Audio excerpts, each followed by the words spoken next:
ఆధ్యాత్మిక రాజధాని Tirupati Shri Venkateswara arts college వేదికగా ఏర్పాటు చేసిన పురాతన నాణేల ప్రదర్శన సందర్శకులను విశేషంగా ఆకట్టుకుంటోంది. భారత పురావస్తు శాఖ ఆధ్వర్యంలో ఏర్పాటు చేసిన ఈ ప్రదర్శన ఘనంగా ప్రారంభమైంది. వేల ఏళ్ల నాటి చరిత్రను కళ్లకు కట్టేలా వందలాది అరుదైన నాణేలను ప్రదర్శనకు ఉంచారు.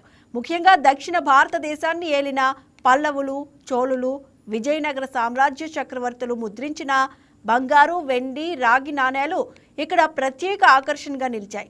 విజయనగర రాజులు తిరుమల శ్రీవారికి సమర్పించిన కానుకలు, ఆనాటి నాణేలపై ఉన్న దేవతామూర్తుల చిత్రాలు సందర్శకులను మంత్రముగ్ధులను చేస్తున్నాయి.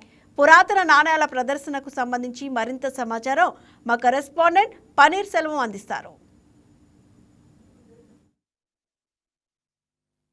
నాణాలను కూడా విశేషంగా ప్రదర్శిస్తున్నటువంటి ప్రస్తుతం మనం తిరుపతిలోని ఎస్వి ఆర్ట్స్ ప్రాంగణంలో కూడా ఉన్నాం.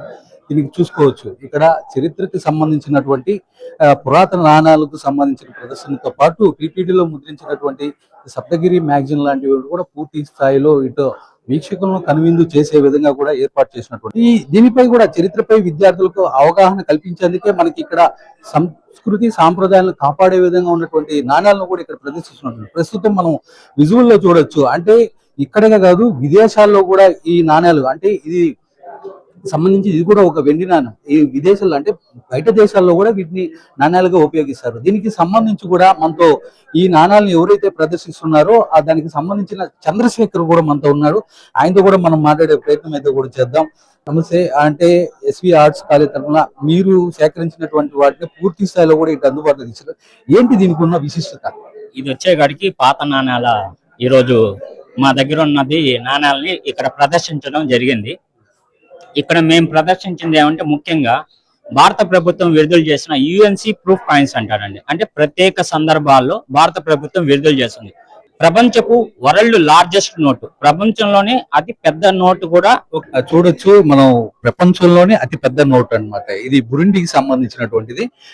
ఇక్కడ చూడొచ్చు, ఇది ప్రపంచంలోనే ప్రస్తుతానికి పెద్ద నోట్ అండి. World largest note. ఓన్లీ కేవలం 1000 నోట్లు మాత్రమే విడుదల చేశారు. మన భారతదేశంలో ఇలాంటి నోట్లు 13 మంది దగ్గర ఉంది. దాంట్లో 2 నోట్లు నా దగ్గరే ఉంది. అలాగే ఇక్కడ మనము 1 కేజీ నాణ్యం, వెండి నాణ్యం, 1 కేజీ నాణ్యము, మరికొన్ని సంబంధించినటువంటి నాణ్యాలను కూడా అయితే మనకి చూపించే ప్రయత్నం చేస్తున్నారు. 1 కేజీ నాణ్యం అండి, వెండి నాణ్యము 1 కేజీ. ఇలాంటివి ఒక 16 దేశాల వాళ్ళు విడుదల చేశారు 1 కేజీ నాణ్యం. నేను ఒక 3 నాణ్యాలు మాత్రం సేకరించడం జరిగింది. మిగతా కూడా అతి తక్కువ కాలంలోనే సేకరించడానికి ప్రయత్నిస్తున్నాను. అలాగే 1/2 కిలో కాయిన్ కూడా, ఇది వచ్చి కైలాస పర్వతం అండి. మన కైలాస పర్వతం పైన విడుదల చేసిన నాణ్యం 1/2 కిలో అండి, వెండి నాణ్యం. స్థలం ఇచ్చింది ఇండియాలో వాళ్ళకి వ్యాపారం చేసుకునే దానికి స్థలం ఇచ్చింది మన చంద్రగిరి రాజా వాళ్ళు. తెలుగు సంబంధించిన కాయిన్స్ అన్ని ఉన్నాయన్నమాట. అంటే తెలుగు భాషలో విడుదల చేశాడు. నోట్లలో వాళ్ళు విడుదల చేసిన కరెన్సీ నోట్లో 2వ భాష మన తెలుగు. స్వతంత్రం వచ్చినాక 14వ భాషగా దిగజారిపోయిందండి. ఇప్పటికైనా మన వెంకటేశ్వర స్వామి పేరు పైన బయట వివిధ దేశాలలో నాణ్యాలు రిలీజ్ చేశారండి. మన వెంకటేశ్వర స్వామి గారి పేరు పైన కనీసం 1 నాణ్యమన్నా విడుదల చేయాలని మేము భారత ప్రభుత్వాన్ని కోరుకుంటున్నాం. బాగున్నాయి అవంతా, నేను దాన్ని చూసి ఎంజాయ్ చేస్తున్నా. దీంట్లో ఒక పెద్దది ఒక రౌండ్ సర్కిల్ లో ఉండేది మొత్తం 7 వండర్స్ ప్లేసెస్ లో కవర్ చేసింది. ఇంకొకటి ఒక కాయిన్, ఒక హాఫ్ ఉమెన్ ది, ఇంకో హాఫ్ మెన్ ది ఉన్నాయి.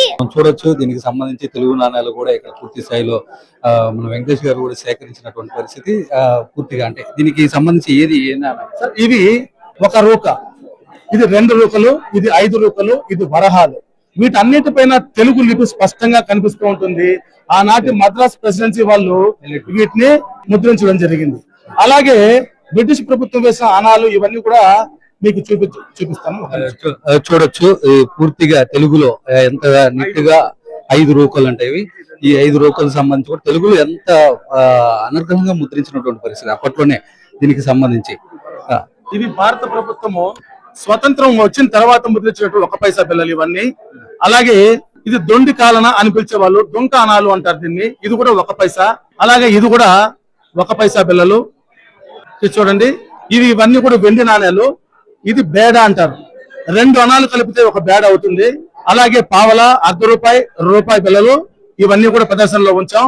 అలాగే బ్రిటిష్ ప్రభుత్వం విడుదల చేసినటువంటి వెండి నాణ్యాలు ఇవన్నీ కూడా వెండి నాణ్యాలు.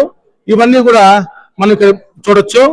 ఇవి దాదాపుగా ప్రతి సంవత్సరము రిలీజ్ చేసినటువంటి ప్రతి నాణ్యాన్ని కూడా సేకరించగలిగాం.